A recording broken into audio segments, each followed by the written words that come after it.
안녕하세요. 김호덕의 부동산 경매입니다. 자, 오늘은 돈이 없어도 부동산을 할 수 있는 방법에 대해서 설명을 드려보려고 하는데요. 지난 시간에 제가 돈은 없지만 당장 부동산을 해야 한다라고 말씀을 드렸는데요. 아이러니하죠? 돈은 없는데 어떻게 부동산을 할 수 있을까요? 그래서 오늘은 그 방법에 대해서 설명을 드려보도록 하겠습니다. 자, 자금 조달에 대해서 한번 살펴볼 텐데요. 만약에 회사가 돈이 없는데 돈을 조달해야 한다면 방법은 두 가지가 있을 것입니다. 하나는 채권을 발행해서 이자를 나눠주는 방식이 있을 거고요. 다른 하나는 주식을 발행해서 배당금을 주거나 혹은 주가를 높여서 시세 차익을 보게 하도록 하는 방법이 있을 텐데요. 우리는 돈을 조달하는 방법이 한 가지입니다. 바로 대출을 받는 방법인 거죠. 그래서 은행 입장에서는 우리한테 채권 투자를 해서 이자를 수령하는 그런 구조로 우리가 돈을 조달하게 됩니다. 그런데 대출에는 크게 두 가지가 존재합니다. 하나는 담보대출이라고 해서 특정 대상을 담보로 돈을 빌려주는 것을 의미하고요. 흔히 말하는 담보대출 그리고 전세자금대출 등이 여기에 속합니다. 우리가 특정 사람이 아니어도 어떤 물건에 대해서 대출이 나오는 것이죠.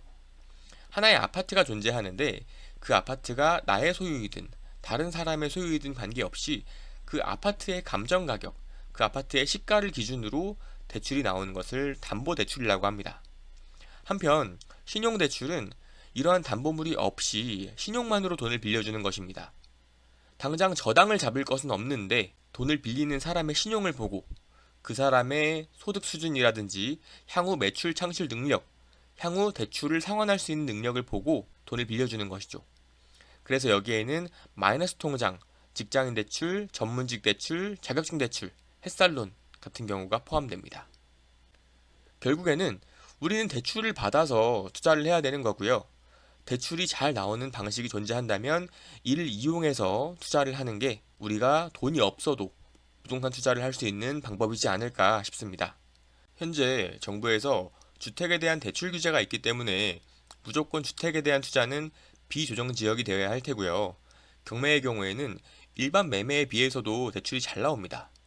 왜냐하면 경매를 낙찰받아서 잔금을 내는 대출을 경락잔금 대출이라고 표현하는데요.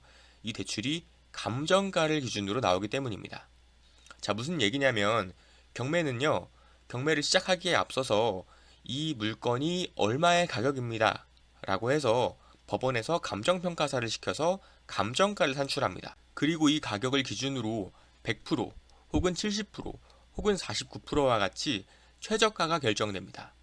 최저가는 뭐냐면 경매에 참여할 때 이 금액 이상으로 써라, 이 금액 이상으로 가격을 적어라 라는 건데요.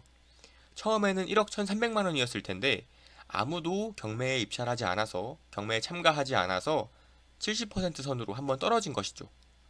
그렇게 되면 최저가는 7,910만 원이 될 거고 내가 경매에 참가를 한다면 그 금액 이상을 작성을 해야 경매에 들어갈 수 있는 것이죠. 그래서 이 사례를 보면 이미 매각이 된 사례고요. 7,910만 7천 원에 최저가보다 7천 원을 더 써서 낙찰이 된 사례입니다. 그러면 이 사람은 7,910만 7천 원이 필요할 텐데요. 대출은 매각가를 기준으로 나오는 게 아니라 감정가를 기준으로 나오게 됩니다. 그러다 보니까 보시는 것처럼 감정가 1억 1,300만 원의 80%인 9천만 40만 원이 대출이 가능한데 한편 드는 돈은 낙찰가 7,910만 7천 원을 포함해서 취득세, 명도비, 등기 비용을 합쳐서 8,200만 원 선이 되지 않을까 싶습니다. 그렇게 되면 차이는 마이너스가 되는 거고요. 그래서 결국 내 돈 한 푼 없이도 취득이 가능하게 됩니다. 그래서 우리에게 중요한 건 해당 물건이 조정 대상 지역에 속해 있느냐, 그렇지 않느냐에 대한 부분인 건데요. 최근 2020년 12월 17일자로 보도 자료가 나와서 조정 대상 지역과 투기 과열 지구를 신규 지정한다고 나왔습니다. 그래서 부산, 대구, 울산, 광주 같은 광역시 4곳과 기타 지역 36곳을 조정 대상 지역으로 정했습니다. 창원 의창구 같은 경우에는 투기 과열 지구로 신규 지정이 되었고요. 결과적으로 보시면 부산, 대구, 광주, 울산, 경기, 충남, 전북, 경남, 경북, 충남, 전남 36곳이 조정지역에 속해 있습니다. 굉장히 많은 곳이 조정지역에 속해 있는 것이죠. 그래서 여기에서는 대출이 거의 나오지 않는다. 그렇기 때문에 우리는 비조정지역을 살펴봐야 한다 라고 볼 수 있을 것 같고요. 조금 더 구체적으로 보시면 지금 현재 투기과열지구는 49개고 조정 대상 지역은 111개입니다. 다 주석이 달려서 어디는 제외가 된다 라고 표기가 되어 있거든요. 저희가 사실상 중요하게 생각해야 되는 부분은 바로 여기인 겁니다. 대출이 가장 잘 나올 수 있는 비조정 대상 지역인 것이고요. 정리해보자면 다음과 같습니다. 경기도의 경우에는 여주, 이천, 연천, 동두천, 포천, 가평, 양평, 그리고 나머지 사례들이 있을 거고요. 부산광역시는 중구, 울산은 동구와 북구, 그리고 나머지 지역들이 있을 겁니다. 이렇게 여기 안에 속해 있는 지역들을 토대로 경매 물건들을 확인해서 투자한다면 조정 대상 지역 물건들에 비해서 대출이 많이 나오기 때문에 유리할 수 있습니다. 한 푼도 내 돈을 들이지 않고 투자가 가능할 수 있는 거죠. 지금까지는 자금 조달 측면에서의 경매의 이점에 대해 설명을 드렸는데 입찰 보증금이라는 제도 또한 경매의 이점 중에 하나입니다. 우리가 흔히 8천만 원짜리 혹은 1억 1천만 원짜리 집을 사려면 이 돈이 다 필요할 텐데 경매는 최저가의 10%만 있으면 일단 참여가 가능합니다. 그 이후에는 경락잔금 대출이니 신용대출이니 이런 것들을 통해서 자금 조달을 해서 돈을 납부하면 되는 것이죠. 그런데 보시는 것처럼 경매는 맨 처음에 입찰을 시행을 하고 거기에서 사람들이 입찰을 참여하지 않으면 유찰이 됩니다. 그래서 30%씩 이렇게 혹은 20%씩 최저가가 떨어지게 되는데요. 그렇게 되면 내가 만약에 1회차 때 입찰을 했다면 보증금은 1130만 원이 필요했을 건데 한번 유찰이 되었기 때문에 790만 원만 있어도 입찰이 가능하게 되는 거죠.